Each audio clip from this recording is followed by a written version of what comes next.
سرش أعوذ بالله من الشيطان الرجيم. بسم الله الرحمن الرحيم.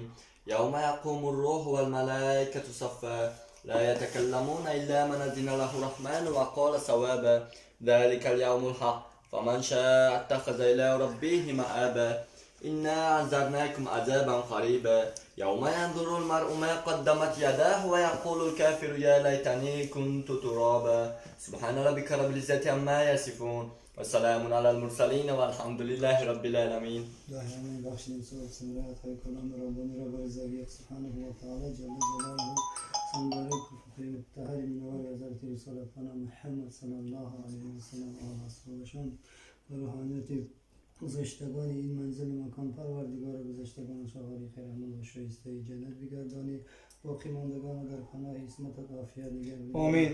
برای راز برای صراط المستقیم آمین. وصلى الله تعالى على خير خلق محمد وعلى آله وأصحابه أجمعين.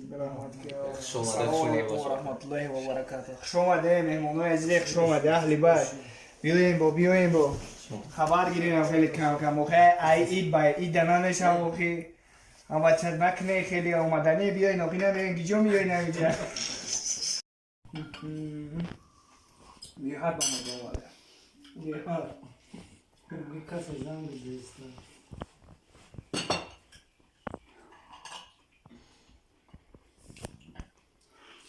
بباشید خوش آمدین اهل بیت، خوش آمدین. نور دیده تاج سر، همیشه خداوند خیلی سرجم باشین، یک جایه باشین. آمین. همیشه ای پشتی هم باشین، در پشتی هم باشین از این تقصیر و انشاءالله نصیب باشد تویاتون هم اکرم موینده ده اکه هم آموزن داریم بزرگی کنه خیلی اکرونه امیر فقط هم پجوک این ساستن 6 ساست امیر میره الو